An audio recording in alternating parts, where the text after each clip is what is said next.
उलमा इकराम ने अपनी जान को जान नहीं समझा, अपने माल को माल नहीं समझा, अपनी औलाद को औलाद नहीं समझी, अपनी इज्जत को इज्जत नहीं समझी।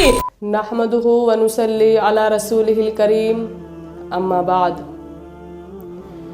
यौम जमहूरिया के मौके पर मैं कुछ लब कुशाई करूँगी।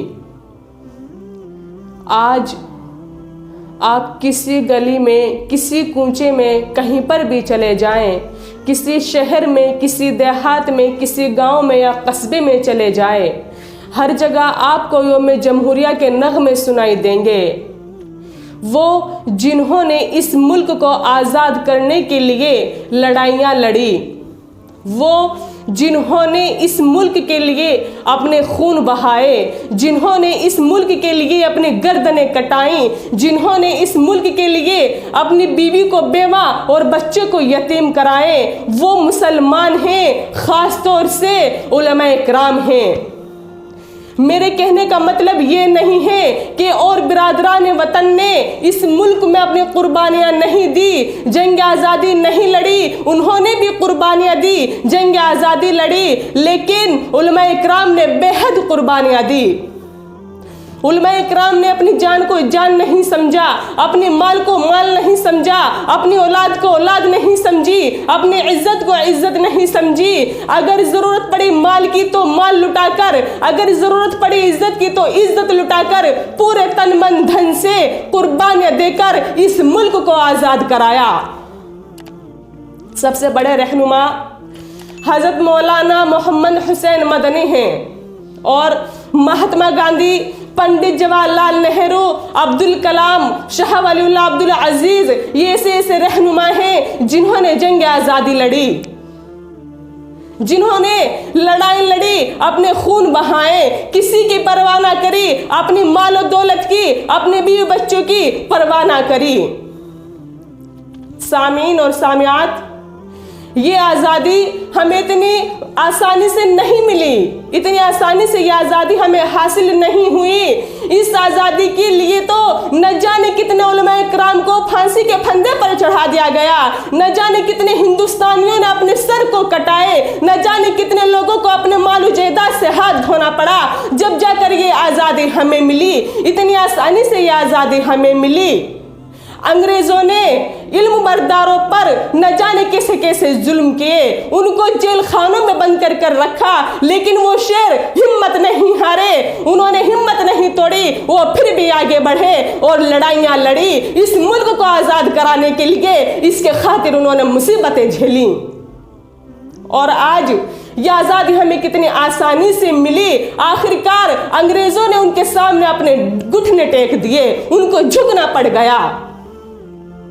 तो आज मैं कहती हूँ कि ये आज़ादी अल्लाह ताला की बहुत बड़ी नियामत है। आज़ादी का एक लम्हा 1000 साल की जो गुलामी की जिंदगी है, 1000 साल, उससे बेहतर है। आज़ादी का एक लम्हा गुलाम की 1000 साल जिंदगी से बेहतर है। इस आज़ादी को कायम रखने के लिए आपस में मोहब्बत प्यार से रहना चाहिए, मिलजुल कर रहना चाहिए और इस मुल्क में ऐसे काम करें जिससे इस मुल्क का नाम रोशन हो। सामीन और सामियात, आप सुनते रहते हैं जो टीपू सुल्तान हैं, मर्दे मजाहिद टीपू सुल्तान, जब वो देखते हैं कि अंग्रेज आंधी तूफान की तरह हिंदुस्तान पर हमला कर रहे हैं, वो सोचते हैं कि अगर कोई ताकत यहाँ आकर खड़ी नहीं हुई, इनको रोका नहीं, तो धीरे धीरे पूरा हिंदुस्तान अंग्रेजों की झोली में चला जाएगा, उनके कब्जे में हो जाएगा। वो अकेले आकर खड़े हुए और उन्होंने जंग आज़ादी छेड़ी, उन्होंने लड़ाइयाँ लड़ी। यहाँ तक कि अंग्रेजों ने यह महसूस किया कि जब तक टीपू सुल्तान जैसा बहादुर रहेगा, हम अपने नापाक इरादे में कामयाब नहीं होंगे।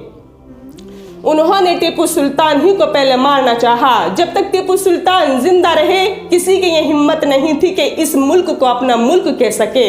अंग्रेजों में से किसी की भी ये हिम्मत नहीं होती थी। और जब टीपू सुल्तान शहीद हो गए तो उनकी लाश पर खड़े होकर एक अंग्रेजी अफसर ने कहा, अंग्रेजों का जो अफसर था उसने कहा, आज से हिंदुस्तान हमारा है, आज से हिंदुस्तान हमारा है। सामियाइन और सामियात, किताबों के औराक पलट कर देखो, जितना पसीना खून इस मुल्क की आज़ादी के लिए मुसलमानों का बहाया, इतना किसी और का नहीं बहाया। जितनी कुर्बानियां मुसलमानों ने दी, इतनी कुर्बानियां किसी और ने नहीं दी। किताबों से वरक और सफ़ा को नोच कर फेंक देने से हकीकत नहीं मिट जाती।